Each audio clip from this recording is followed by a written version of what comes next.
No one can tell us what to do.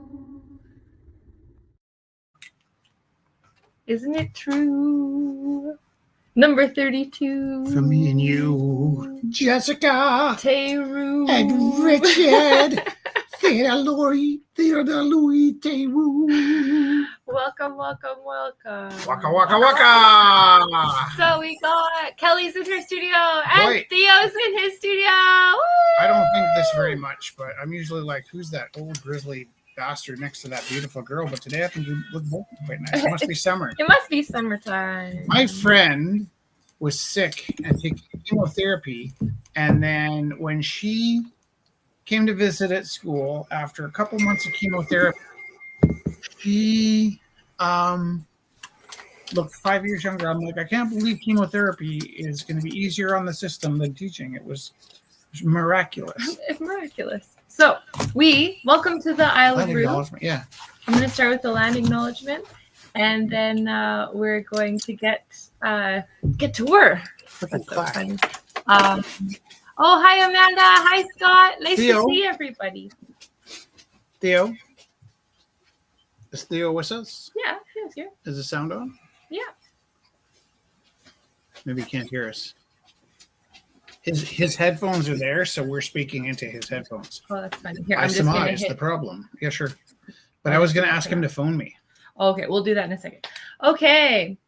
The Creator gifted us with this land that we are blessed to share and care for together.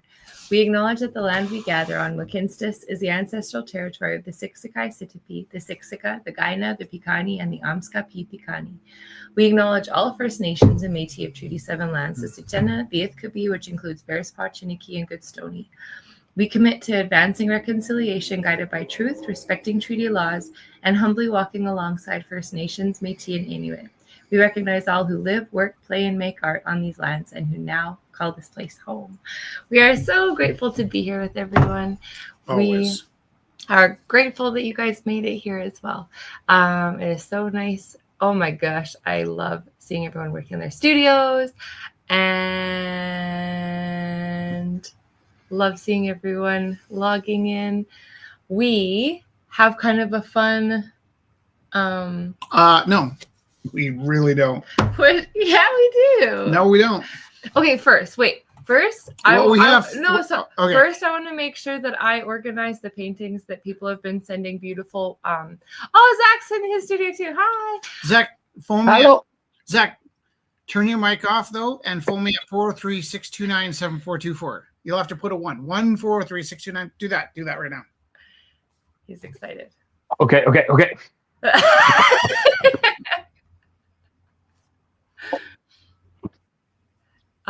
I do want to put just to be safe. Put this out. 1-403-629-7424. 1-403-629-7424.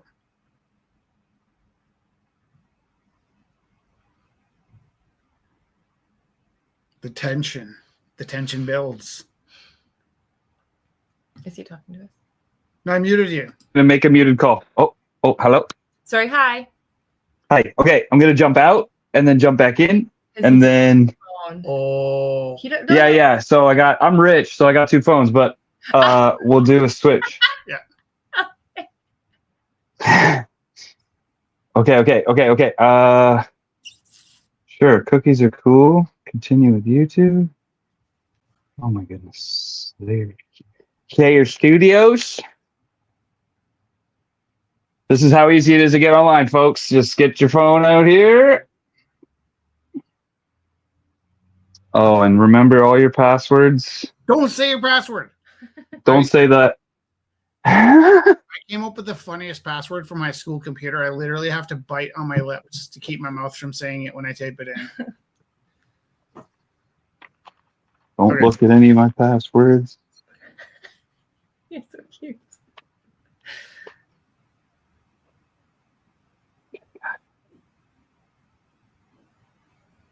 You could also call from a friend's phone if you have somebody. I don't have any friends. Okay. I'm rich, remember? Wait though. Oh, what? How's it gonna? Okay, I gotta go here, and then I'm backstage over here, Yeah. Okay. and then I'll call you. Okay.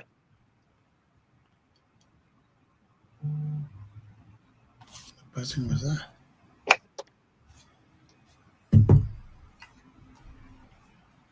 (403-629-7424). There you are.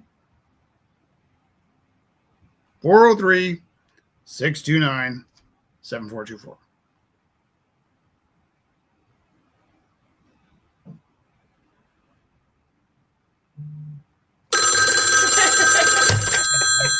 Hello, Taylor speaking. Was that not exciting? Is it just me? I'm like so excited about this phone.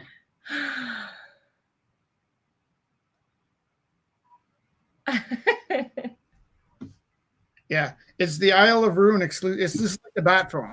Like we do this broadcast, and we've got a yellow phone for the sole purpose of 436297424. For the sole purpose of taking calls for people online.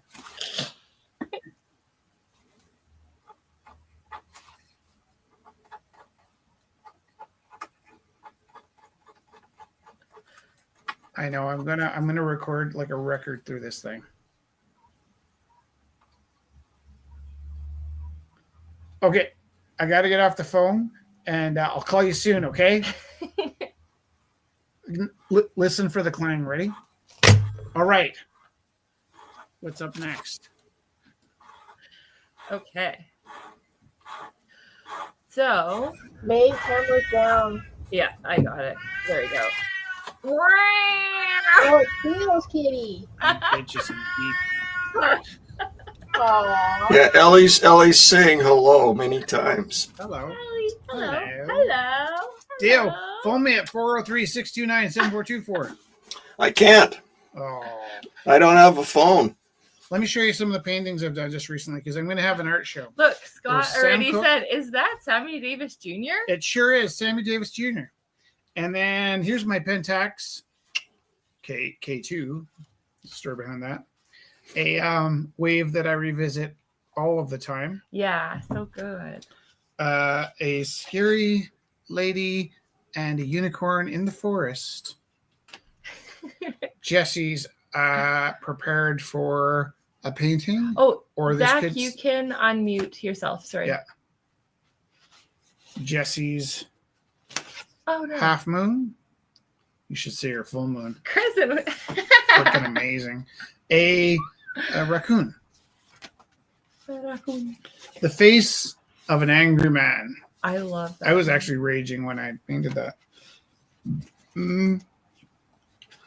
This is like, you know what this is? This is a story, the scariest story in my life. Campaigner, phone us at 403-629-7424. So this is the window that I used to write out of when I lived in Teacher's Terrace. And there's this funny story. Should I tell it now? I'll tell it now. Sure.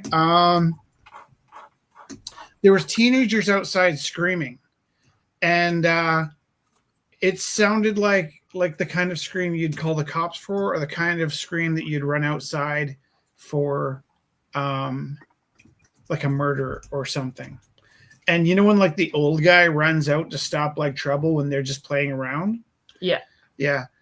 There was a relevant story here, and I can't remember how it played out, but I had a wicked zinger at the end that I think I walked out to see if there was any kind of trouble, and they're like, "What do you want?" And I was like, "No." But I'm not remembering the rest of the story other than like, it was for years I told this story about like when kids are screaming and acting like they're getting murdered. Oh, I remember what it was. It was that I didn't go outside to help because I was so used to the kids screaming outside. And yeah, okay, here it is. This is Ernie and Bert listening to records, and I don't know why I painted this. I just was feeling really groovy, and I did. This is something I revisit all the time, a childhood version of the Minotaur playing video games. Oh, I love that. I was just practicing lips. This is Saucy Minx. For $1 million, I'll sell you this and the reference photo. That Frank Sinatra and Ava Gardner. Jack Kerouac, Oh, that's cool. Ali, I don't Pound even and the see Piss. all of these.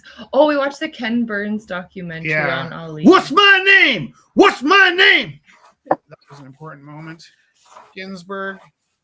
This is a bit of an older one. Jesse's bird thing. Cormorant. Some random abstractions that turned into toes because he inked it. I might. Buffalo. Should I keep going with those circles? No. No. The hot dog lady. Lady and a goat with a. Okay. This is the filthiest story you'll ever read by Shel Silverstein, who wrote The Giving Tree and Where the Sidewalk and a boy Ends. named Sue. But he wrote the most foul-mouthed poem about a guy named Billy Markham, which you know what? Read it at your own peril, okay? I was responding, but it always responds 80 times. Haha, the hot shower. What's up? So Scott was asking about, because when we went on the, I told him that we called the snow mung, and he was like, have you gotten over your mung? He still feels from it. I was like, you have to believe it's cleaned off. Okay. This is me solving a Rubik's Cube for the first time. I used to sit upside down on the couch when I was thinking, does anybody else do that? Feet hanging over the end? Actually, that's really smart. So people talk about getting a different perspective in Guess yoga. what inspired this old whammo jammo? That's right. Come on, somebody phone me and then I'll move the phone aside. Also, yeah, and you don't 403-629-7424. You can be logged on from anywhere you can call. 403-629-7424. Another thing that I wanted to talk about was if you're online with us and you're gonna phone, just maybe phone before you do because there'll be some feedback with that. Also, if you wrote a piece for Rich to Roux, and some people were talking to us online, and then I don't have your name or way of getting you your painting. All we're saying is actually Rich knows who the paintings are for, but it wouldn't hurt if you sent us. Yes, we'll pick a card. That one. No, that one. Yep. What is it? Are those all lottery cards? How does somebody end up with that many lottery cards?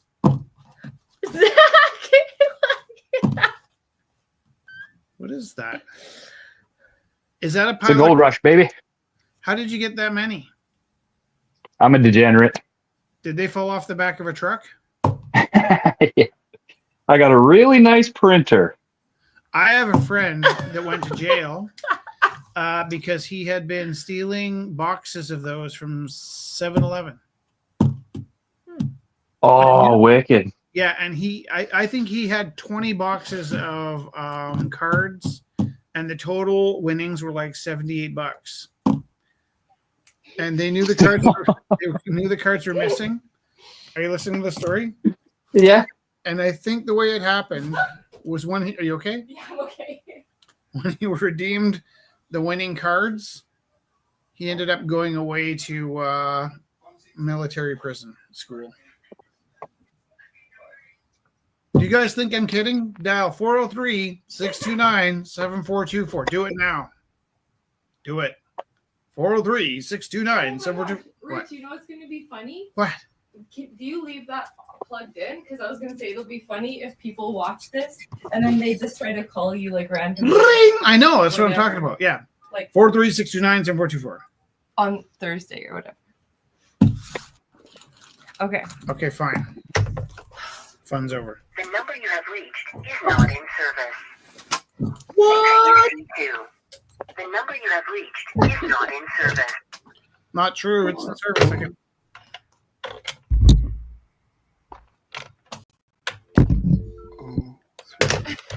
Okay, I'm gonna put this down. Won't be nearly okay. Zach. Yeah. Guess what kind of shenanigans I'm getting up to tonight?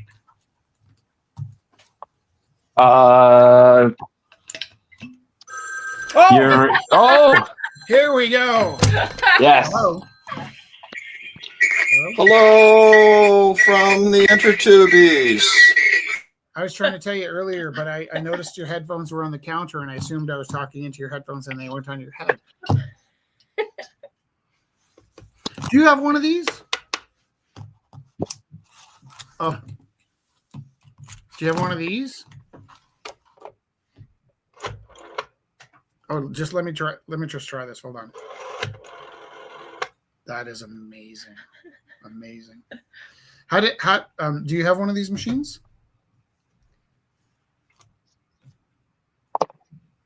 Is there something weird and bizarrely nostalgic about this phone that, like, when it rang, did it thrill you as much as it thrills me?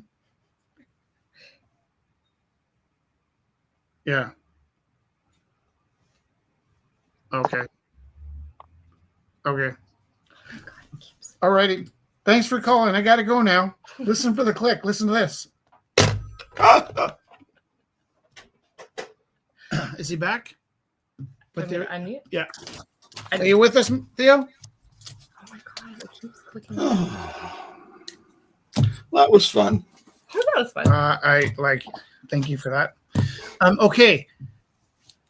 Theo, Kelly, Zach, this is what I have planned tonight. And if this is painful to you, because I love you guys, stay with me if you have to. I will not be insulted if you mute me. Guess what I have planned for tonight? Having a clue. You're way off. Just guess. Okay. You're building a trans-dimensional portal? Oh. I have been. Yeah, actually. Well, all right. No, Does the Are you making- CIA know about it? we're going to talk about art curriculum and teaching art. Ooh. Zach just tuned in. I saw him. It's like, that sounds like schoolwork to me. So we're going to go through the art curriculum from 1986. Now, here's a crazy thing: is this is the same curriculum as we have now, only they reformatted it, and they reformatted it. They took the drawings out. They took the drawings out, Sure. and they put it into a PDF that's impossible to read because it zigzags. You go, it goes. First of all, there's two columns. Three. There's two columns. Oh, sorry. There's two columns, and it starts with grade 10, and then it goes down the page, and then it'll be like grade 10, 11, and 12, and goes down the page. Then it goes to grade 10, 11, 12, the next page, and then halfway down the third page, it starts talking about just grade 10, and then it does grade 10, then does grade 11, then grade 12, and so it's all staggered. That what we used to do with the PDF. To read it flipping was almost impossible to read because it goes down. Yeah. And like you said, zigzaggy. Yeah. It was like the person that formatted it thought nobody's ever going to read this anyways. I'll never get busted for this. And you and I read it religiously. Also, maybe they were abstract thinkers and No. they're like, whatever, like I'm just putting this in a document because No. I have to. The formula for reading that book was okay. So if you could read a thing and retain everything that you read, and it all just goes into like a sorted museum in your head, possibly. But the way that Jess and I would read the printed curriculum is we'd print out all 37 pages, Oh, like a lot, yeah. tape them like a scroll, and then color code the sections. So you'd have like grade 10 in this, kind of like, what's the game when the blocks fall? Plinko? No. The Connect Four? No. Oh, Tetris. Tetris. Sorry. You have these Tetris-shaped boxes of grade like 7, 8, 9, or 10, 11, 12. Yeah. And you'd have to like sort of hunt through. And the only way you could really read it was to roll it out on a huge table. But also, the advantage to the art curriculum is it's kind of gross in the sense that you need to know a lot of big words that no one would ever need to know to really follow it well. Scott, if you want to talk to me, you're going to have to phone me at 403. Oh yeah. Look, Amanda said Amanda said you're gonna have to change the text 403 to text or call. Yeah. Text or call. 403-629-7424. Call me on the okay. This is new. Do you remember I said like the yellow phone would be like the bat line? It needs a name. Oh. It's not the Roux line. That sounds like something you'd see, on the way out of the outhouse at the Blues Fest. It's the Roux line. The Lou line. It's not the Lulu line. Call the. How are we doing for battery up there? Do you see the battery? It's flashing. It says no Taylor. car. Hey, Scott, how are you? Thank you for humoring me and using the phone. I love that. Yeah.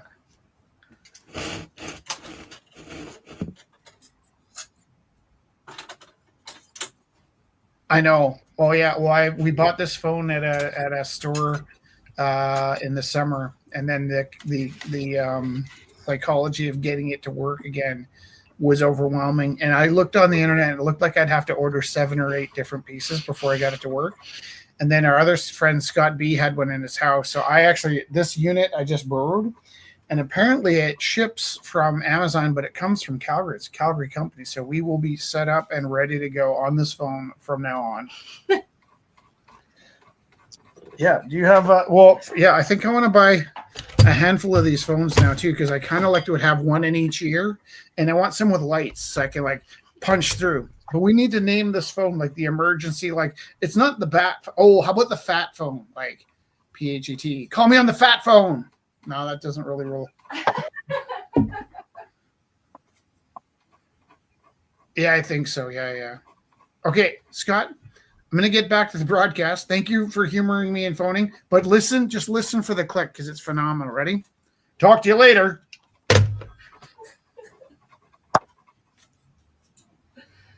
Holy crap. You know what I'm going to do? Because I have this phone, I'm going to grow a mustache. I'm going to start wearing jaunty hats. Oh, that's cute. Yeah, right? You do have lots of jaunty hats. Not much of a mustache, though. That's okay. I have that grade 8 boy mustache that doesn't really fill in, but I wonder if I grow it long enough that if it looked like a real mustache. Okay, I'm going to try and zoom this in. The camera? I think. Okay, that's okay because I got lots of batteries. I actually can plug it in. Why don't I just do that? Hey? Huh? How come? Alrighty. No, I'll put in a battery.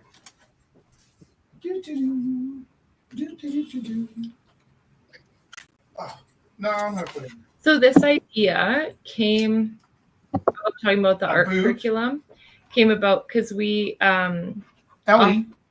Ellie, like it's come up in conversation a few times with like people that I work with and people that Rich works with, but more recently, Ellie contacted Rich, and she was an old student of Rich's, and so she's teaching art in Yellowknife. Is that correct? And oftentimes people will like. For option classes, they might be teaching like one course, but then they'll get like an art class, and then when you get your teaching degree, you're like, oh yeah, you can teach anything now. So Dog's breakfast. So, but then often like art, people think, oh yeah, I can totally do that, and then they get really overwhelmed by the curriculum because Rich said it is verbose. Like it was 86, and we can really picture those people that. Yeah, the guy that wrote them had a beard, and the girl he worked with wore like sweaters. She was a sweater girl. You know what I mean? But Okay. go ahead. It was a room full of it's, like kind of like helpful ex-hippies, yeah? To talk it out, and we thought it would be really good to do it on here because then it's on video.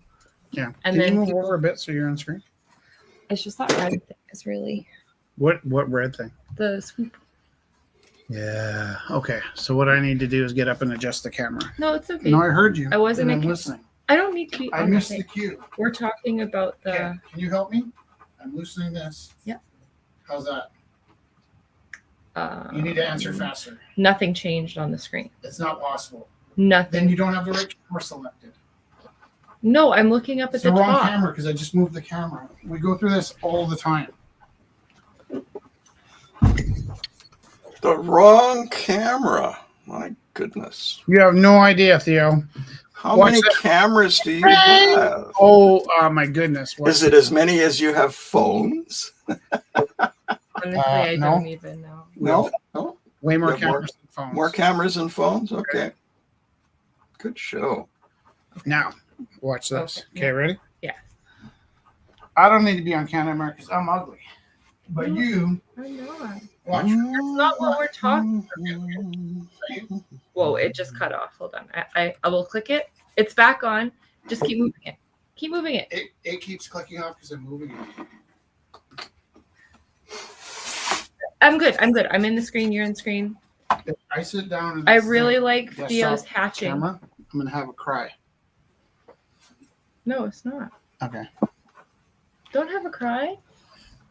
Okay. I guess. Don't have a cry.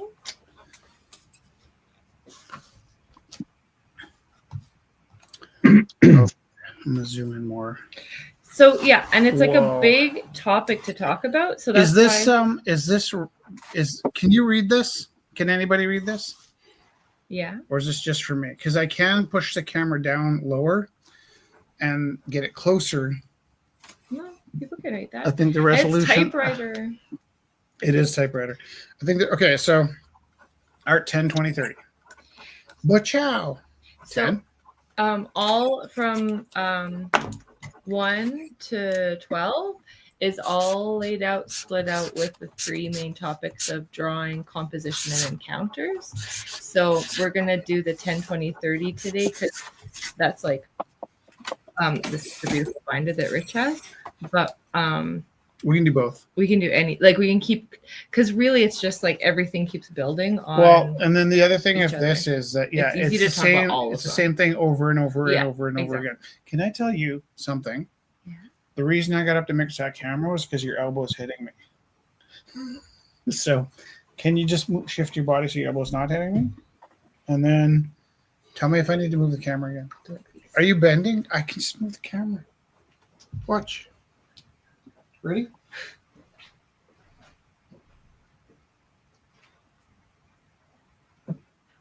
How's that? Does that work? I just have to turn the computer back on. Did the camera shut off again? Yeah. It's very finicky. Yeah, I don't know what's happening. Okay. Did you get the right camera on? Yeah. Okay. There. All right. Oh, no, I miss you now. Okay, so the just start. concept of the art curriculum goes from K to 12. Okay, let's just start talking in school terms. One of the things I'll tell the kids, probably shouldn't put this online. Do we need that right there? No. Sorry. One of the things is The that camera keeps going. school is like weightlifting. So the things that you're learning at school, like you don't really need to know about feudal China. You're learning about feudal China because you've got to learn something, and that's what they picked, right? Yeah. Like it doesn't matter if you are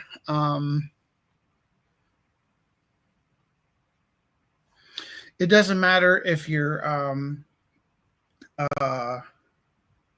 lifting iron or steel or sandbags, right? What you lift doesn't matter, but the fact that you're lifting matters a ton. Mm-hmm. So the reason that we I think I'm having 2 screens here. It's distracting me. Sorry. No, I'm just like, if you want to put that away for a bit, and then, or do you want to just take over and I'll just draw? Oh no, I really like. Can you put the computer away? Yes. Sorry. Okay. I'm like that. That's like that video. Like, can you stop breathing? You ever seen that video? No. Okay. What were you looking for? I was looking up the 789, and I wanted to be able to talk to the overarching philosophy. that It's the you same had- philosophy. No, you have actually whittled it down and said, I can do this. And you put it in like I can statements. Yeah. You put it Next into like a poem. Next week. Yeah. That's a good. But idea. don't be like looking for it while Sorry. no, I'm just like, that's like my brain's got fried in half. I'm sorry. You don't have to be sorry. I We're going to do this over 2 weeks. That's good. I just want to make sure I'm not stepping on your toes. Oh no, there's no toe step. I Okay. thought I was helping. But if I'm distracting, that is good to know. All right. You ready? Yeah, keep going. Okay. So 10, 20, 30 is what we're doing today. We can do 7, 8, 9 next week. And I Sure. think that works more for Ellie That sounds good. and your friend. Sure. Okay.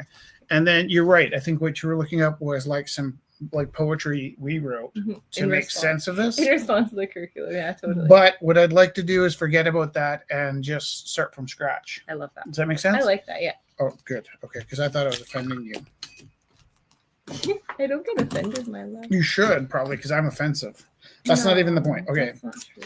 let's go back to this. Okay, the things we learn in school don't really matter. It's that we are learning that matters, right? And there are a few things like you do need to learn to read.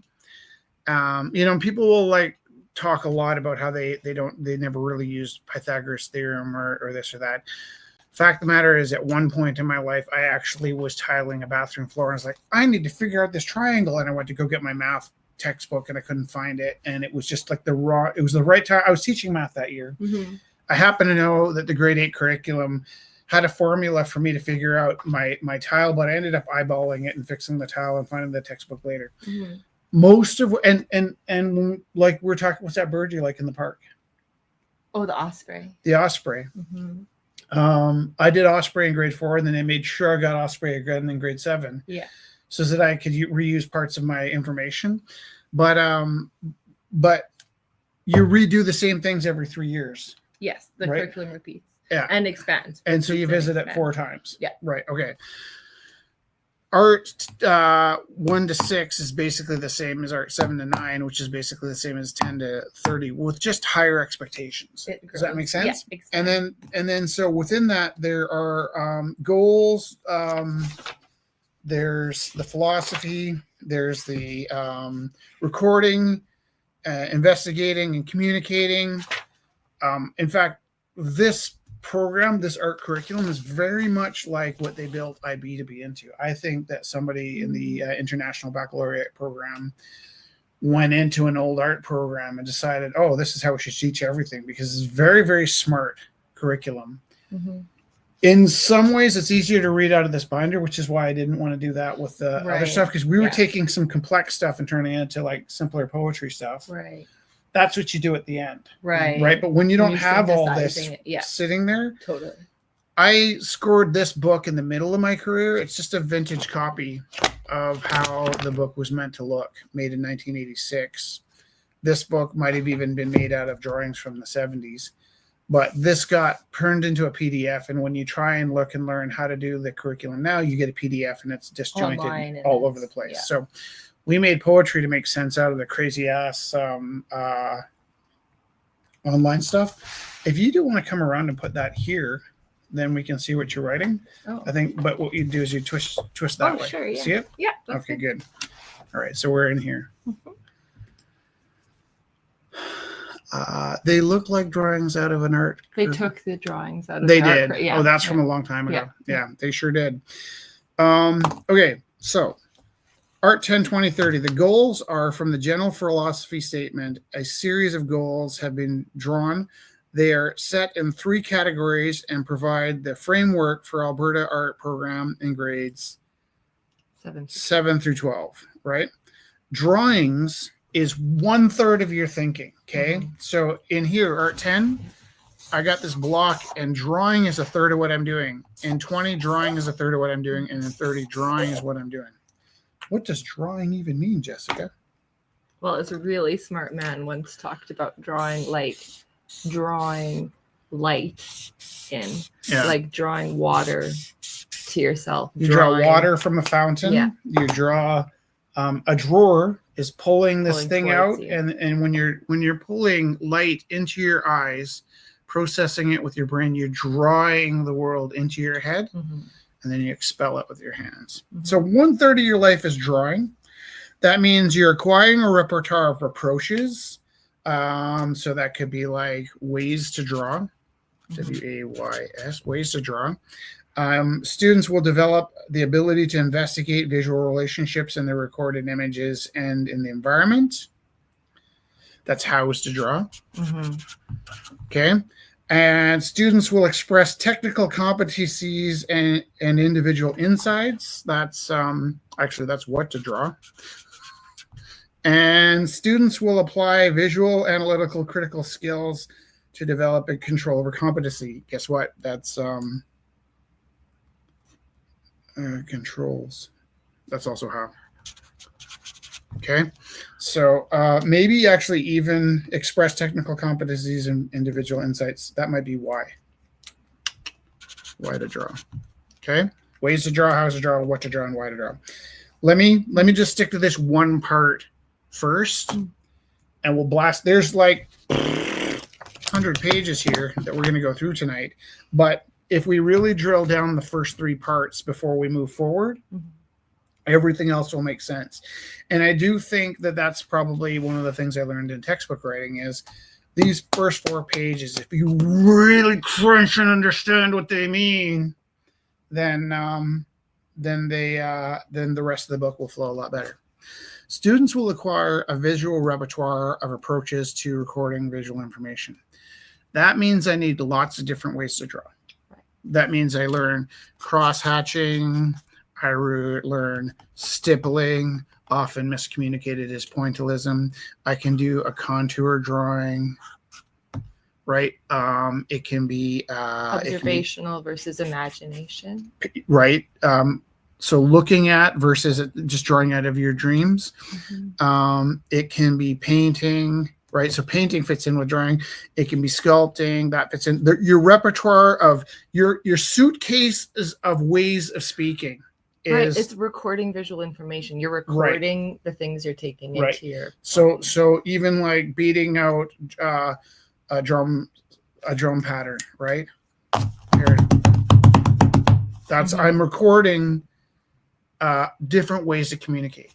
So this one point really encompasses a shit ton of stuff, and you could spend a lifetime just doing this, right? Yeah, totally. But really, number one, a student will acquire repertoire of approaches to recording visual information.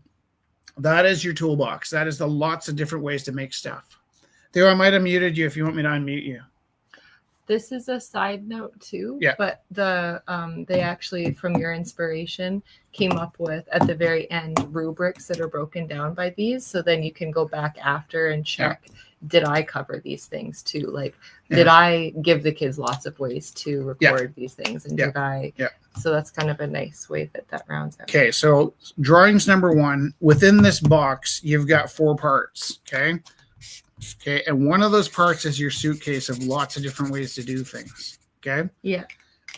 Here, students will develop the ability to investigate visual relationships in their and record their images in the environment. Okay. That means a shit ton of stuff as well. Yeah. But let me show you the lesson I do for that. I talk about, is this a big house or a little house? Zach, I need your help.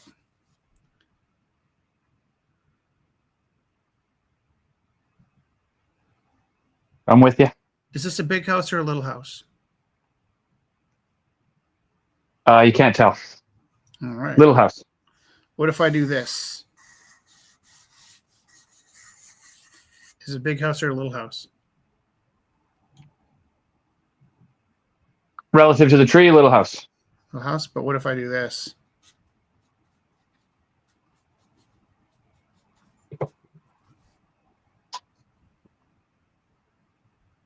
Oh, there's lots of windows. There's a big house. Yeah. Really big house, even bigger tree, hey? And yes. Right. But everything about this works. What tells us the size of this house is this door, right? And then so really, this was in my book. Yeah. So what's important about this is that the human body is going to dictate everything. Guess what? An inch is the size of my thumb. A foot is about the size of my foot. A yard is the size of my arm, right? Horses are measured in hands high. The tiles on the floor of my school are 1 foot by 1 foot, and most of the kids can put their shoe on the tile and cover most of it. Some of the kids cover a little more, but basically the whole world's measured out in body parts. Okay. And I think when they Zach, where is the jar for conspiracy theories? Oh, yes, please. Because this is part of my lesson that I think that if aliens were to come to Earth, they would not be skinning cows and taking people away and giving them anal probes. I think if aliens were to come to Earth, they'd steal a BMW and they would figure out the measurements of a human being based on the space inside the BMW, right? They'd push the car seat all the way back, all the way forward, all the way up, all the way down, and they would get all of our measurements out of this machine that is designed to fit a human body. And the better quality of the machine, the better, more likely it is to fit anybody, right? Right. They could get a very good range out of my Volkswagen, actually, to see how big a human being can be. And all the people that sit in my Volkswagen go, oh, there's a lot of space in here. I'm like, yeah, it's a bubble. Okay. So this is one way to show depth in a drawing. But I can also do linear I thought your conspiracy theory, if we're just filling the jar, was about the 3-body problem, and that you wouldn't be able to tell where that is with other points of reference. Just today, gonna look into the 3-body problem because I don't know what that is. And I actually have a 15 to 30 lesson on how to show different ways of depth. Right, the shadows can show depth. The in relationship to the body can show depth. The perspective lines can show depth. The thickness of lines can show depth, getting thinner and thinner. The density of the colors between warm and cool. I've actually got a lesson that goes 32 levels deep. I like that it keeps growing. Well, because I'm just being a bigger. And the problem is the kids can hold 5 different ways to show depth in their head, right? By the time you show them 10, they don't want to draw anymore, right? You show them 20, they're like, okay, I get it. This is a lifelong thing. You show them 30, and they're like, I'm just going to pick a couple. And so by the time you show them 30, they recognize you can't hold in your mind every time you do a drawing that the things that are closer should have thicker lines and the things that are farther should have thinner lines. You can't take all 32 ways of showing depth. You can put them all the way into one drawing. Yeah. But it's not an intuitive way to work, and there's a lot of memory that's happening that's going to stress you out. So my point is the relationship between this house and this tree gives you a slight indication of the size of the house, but the door and the windows gives you an exact indication of the size of the house. Okay. And I'll tell you something, if I do all of this stuff, right? Because size and proximity, there's all these different things. The proximity of this and these two houses being drawn at the same size, but on a street that has all the other indications, would make you think that this is a toy house sitting in the middle of a street, because I have more information telling you that this is far to close. And that's actually the same thing with colors. If I have a table and it's a green table and I put an orange ball on it, well, that orange ball is going to pop out and look like it's coming at me. But if I have the same table and it's an orange table and a green ball, well, in my drawing, that green ball on the table might end up looking like a hole. So color, shape, proximity, perspective, there's 32, and I do add to it every year. There's around 32, and there's probably 50, but there's 32 ways I explain this point number 2. Sorry. Point number 1 was you acquire repertoire, which is your toolbox of lots of different things. You develop the ability to investigate visual relationships in the recorded images. Visual relationships means how one thing informs another thing, right? Right? Yeah. So how I look walking down the street is different than how I look walking down the street with Jesse, right? We inform each other. Yeah, like you might look like a beautiful lady on your own. When you're walking next to me, you're like, wow, that girl's really nice, right? Just kidding. Okay. Students will express technical competencies and individual insights. Technical competencies, that's actually kind of fits. That's a broader term of saying, does your apple look like an apple? And there's other ways we'll revisit that idea in the curriculum. But point 1 is you got a toolbox of ideas. Point 2, you understand how the relationships juxtapose to inform each other. Point 3, does your apple look like an apple? Does your duck look like a duck? Can I tell that's a car? Right. Is a reader able to interpret your drawing? And number 4, students will apply visual, analytical, and critical skills and develop control and competency. Okay. So within drawings, the 4th part of drawings is actually part of another problem, which is expressing compositions, right? So when I say students will apply visual, analytical, critical skills and develop control over competency, what I'm saying is through my drawings, can I demonstrate an understanding? Right. Right? A car mechanic, right, could probably draw you an engine. They might not be able to draw, but they could certainly draw you an engine. And the drawing they did for an engine would make more sense than a drawing that I would do for an engine. In fact, when I draw a motorcycle, I wholeheartedly understand how the wheels work. I understand how the axle work. I understand how the forks work. I understand just about everything that's on a bicycle. Yeah. And then I draw kind of a mix master blender where the engine's going to be, right? Like I kind of have some idea of what might be there, but I'm just throwing like mechanical spaghetti in the engine space, and I'll often put that part in shadow so that you don't notice that I don't know what I'm doing. So students applying a visual, analytical, and critical skills kind of means like the way your brain can express itself on paper, right? So I'm looking at Theo's up here. Where's my finger? If I point on screen, see if I can do this. Hand go where I want it to. I have to move my whole arm. There we go. That's over here. Just a little bit. Almost. Yeah. That was good. So Theo is showing in that drawing 1, 2, 3, 5. 5 or 6 different. Are you including? It's all the same hue, but are your buildings getting darker as they go? No, they're basically it's watercolor wash that I'm putting down. I want them basically to be kind of the same tonal range, and then I'll go from there. Right, because they get darker in value, that's 6, and if one of them is slightly more blue in the distance, that's 7, and if you put a body in there, that's 8, and if you put some clouds, that's 9, and if you put some shadows in, that's 10. Like you're a third of the way to. Okay, so within drawings, there's 4 general ideas that you can assess the kids on. Yeah. By the way, not every teacher has to teach everything in here, which means not every student has to do everything in here, right? It's explicitly, is that the right word? Explicit? Yeah. It's explicitly written into this curriculum. Right. Yeah. For the sake of teachers that aren't proficient in every area. Exactly. That you don't have to teach every single item in here. So if you don't have to teach every item in here, it's 1000% bullshit to say the kids need to learn every item in here, because it's not even expected that you can do it. Forget the kids being able to do it. And I think sometimes some of the teachers will read this and they'll make lists of things they have to teach. And there's about 100 outcomes in total. Yeah. There's about 100 things you learn 12 years in a row to different extreme, right? Yeah.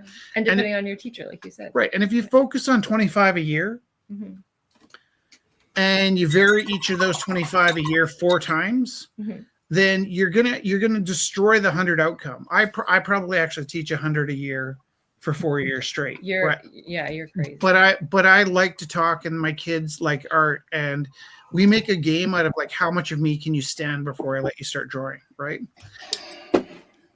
If I were to try and put my kids at a test and check off 100 outcomes for each year, they would snap. And if I had a half course, a 3 credit, and I checked off 50 points for each of those, they would snap. And the teachers that live that way, where they're reductively counting how many achievements their kids didn't make, get so upset with their jobs. They're like, I can't teach them all the things because there's not enough time. And if I can't take away their grades, how can I control them? It's like, Jesus Christ, if you just teach the kids that they're supposed to have fun, love art, and that you're going to trust them and they're going to trust you, they will start drawing, and in 3 days they will have covered 75% of that 100 things. And my kids are killing it. They're getting all 400 things by the end of the first year I've worked with them.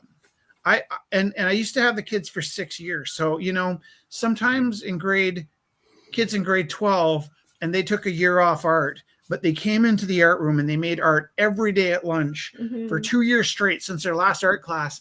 And the counselor goes, do you think you could account for getting them past art 20 and into art 30 and give them like, is there a way to, and I'm like, oh my God, like this kid is in art 56 right now. Yeah, Don't talk to me about art 10, 20, 30. Exactly. They've been coming in at lunchtime because they love art. And during COVID, my kids flourished. Yeah. They didn't do any math. They didn't do any social. They didn't do any science. All they did was art, and they came back with better skills. Across all of those Am I classes. yelling, by the way? Okay, those are the first 4 things. And if I start at the beginning each time I add a new thing, that's because these pages are essential. But I need a box of tools, right? I need to understand the relationships between things. I need to be able to express my visual hand-eye coordination, and I need to show my understanding through my drawings. That's what those 5 things are. And you spend weeks looking at that paragraph, and it still seems like a never-ending impossibility. And it's also simple that you really don't have to think about it. Okay, compositions. Drawings are 1/3 of my teaching course. God, can you imagine if you had to listen and learn from what I'm saying? It'd be impossible. So let's just be glad nobody needs to. Drawings is this block here. Then I'm going to have compositions. I have a question. We're missing the next page, and I found it online. Would I be able to print it while you're talking Sure, about yeah. this? Why am I missing the next I page? don't know, but Encounters is missing. So I'm just That's gonna- crazy. I'm just going to print it, so I just didn't want to. Does it go from page 4 to page 7? Yeah. I got 4. I got 3. Oh, because this page is backwards. Mhm. You know why that is? Is because like I invented. Oh, is Encounters on the back? I don't think so. Philosophy. Yeah, here. See.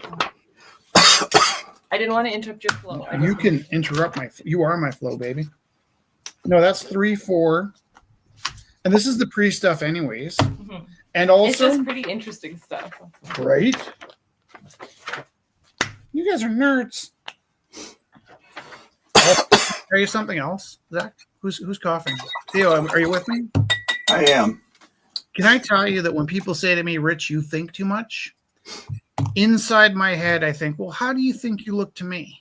Right? Like, if your problem with me is I think too much, what do they look like from my brain? And when people say I'm too nice, I go, oh, how do you think you look to me?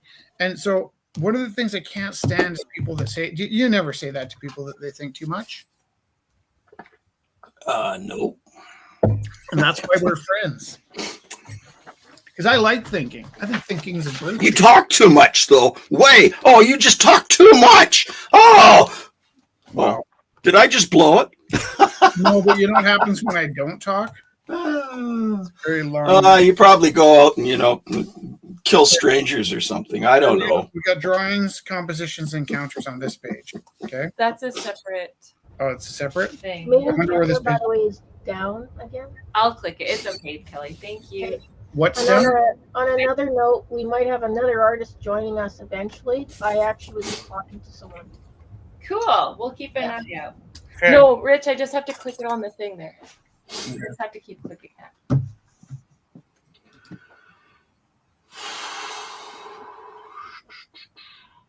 Okay. So, and then there's encounters and encounters. I'd like to get to the actual, we'll just skip through the overview because this does repeat itself quite a bit. And 10, 20, 30, drawings, compositions, a page that should have encounters. This is the secondary art program, 7 to 12. Okay, scope and sequence, drawing, record, investigate, communicate, articulate under drawing. Yeah.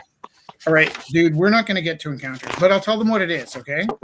Scope and It's sequence, just a really pretty page. compositions, encounters. I got this. Is this what you're looking for? No, but that is This will do. that's the scope Okay. and sequence. The source of images, the transformations through time, the impacts of images. That's encounters, okay?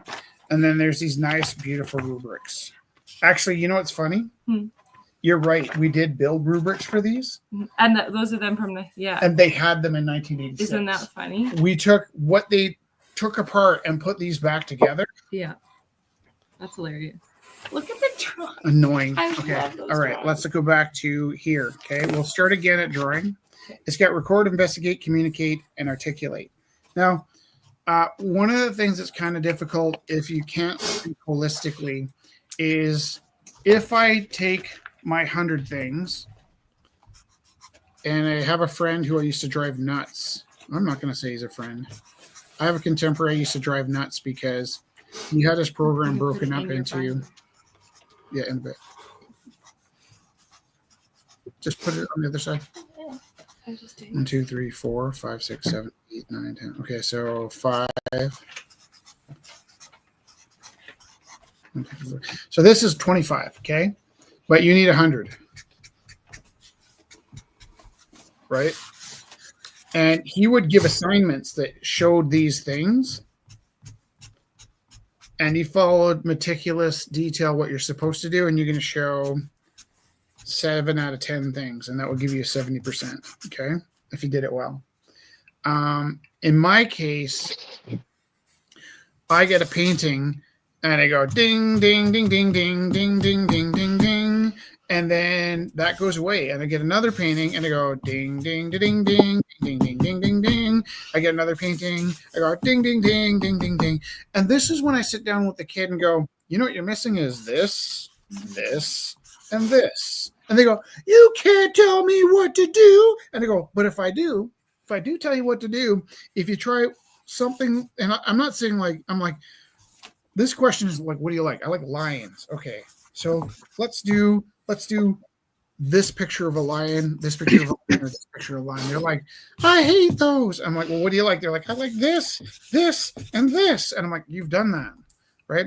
But if you do this, this, or this, it can be a lion. But it nails these things here, too, right? Yeah, you're trying to. And as soon as they realize that this isn't me telling them what to do, this is me saying, what do you like? How can we do what you like to nail off a couple of more of these things? Mm-hmm.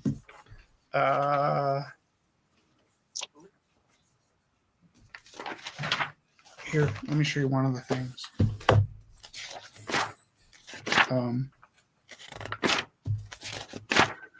Transformations through time, right? That's a really easy one to skip. And when they say that the art teachers don't have to master all of these things, what they mean is if you're a social study teacher and you've been dropped in with an art class, don't try and tackle transformations through time on your own. Okay? Students will understand that a role and form students will understand that the role and form of art differs through time and across culture.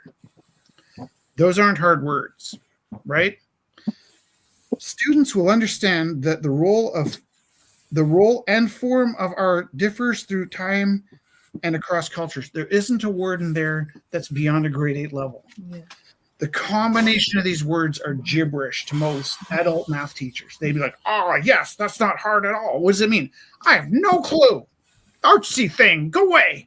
So, and those are the actual voices, okay? But students will understand that the role and form of art differs through time and across the cultures. So you kind of need to know what form means, right? This has a form, this has a form, and this has a form, okay?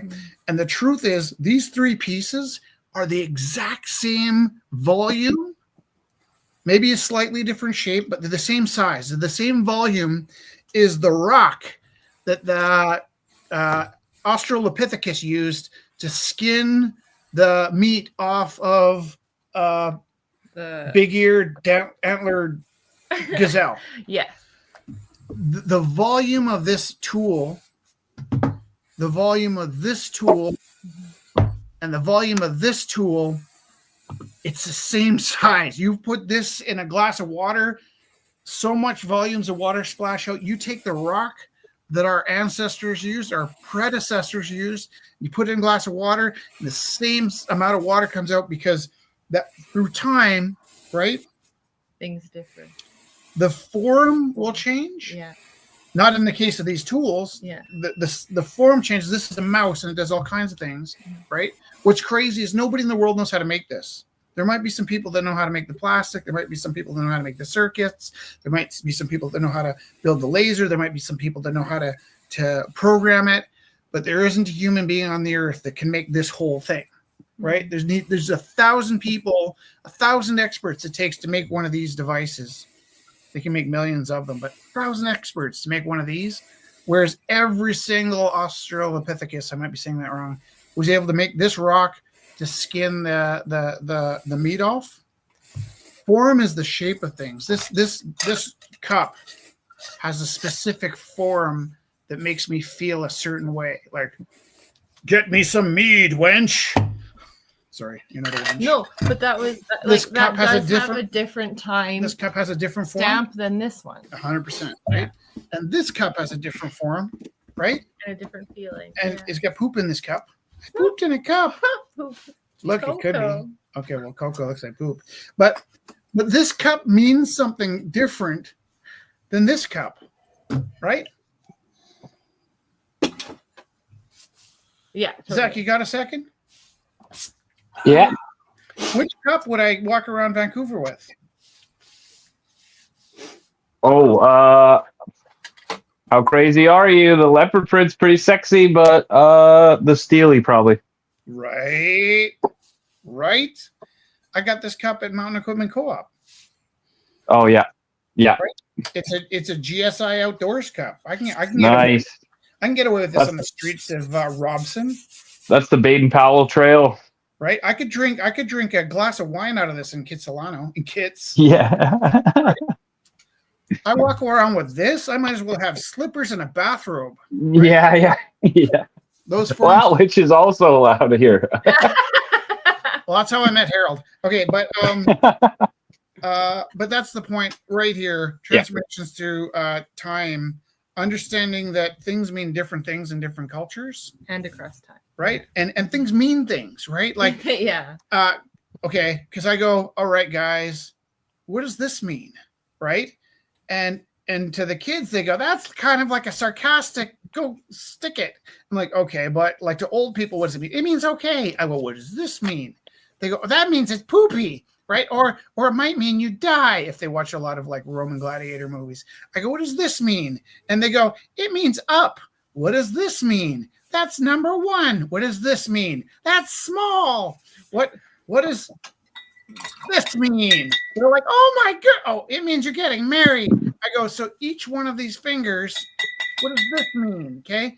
Each one of these fingers, what does this mean? Has a different meaning. And in a different place and in a different time, those meanings shift. Mm-hmm. And if you can express that in art, transformations through time, that's one way you can do it. Another thing you need to do for transformation through time is, can you pass me back that one I kicked away? What do you mean? The one I said I wanted to pull out? Oh,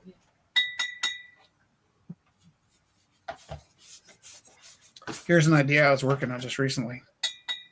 I do this a lot. Because I teach it, and because it's one of the few things I have to sit down and teach. I say to the kids, draw me movement. mm-hmm. I don't care what you do, you draw me something moving, right? And they're like, I can't. And yes, you can. But I draw movement all the time. This is an idea I was trying to work out about the pendulum crushing me every year. But this is transformation through time. And so is recognizing that a swastika up until a certain year might have meant fertility Or the circle of life. or the sun. Yeah. But a swastika After. after a certain year is an invitation for a horrific violence towards your fellow human being. And so you can't come into my class and put a swastika in the artwork and go, oh, it's an ancient fertility symbol. That doesn't fly because it means something. And if you're counting, you count number one, okay? Yeah. Count number two. Did you ever see Inglourious Bastards? He counted 3 wrong and they blew his head off, right? Mm-hmm. How did they do 3 in German? Like this? Yeah. Right. My dad. Does he? Yeah. Not. Okay. No, Germans aren't. Okay, but this is something for later. Transformations through time.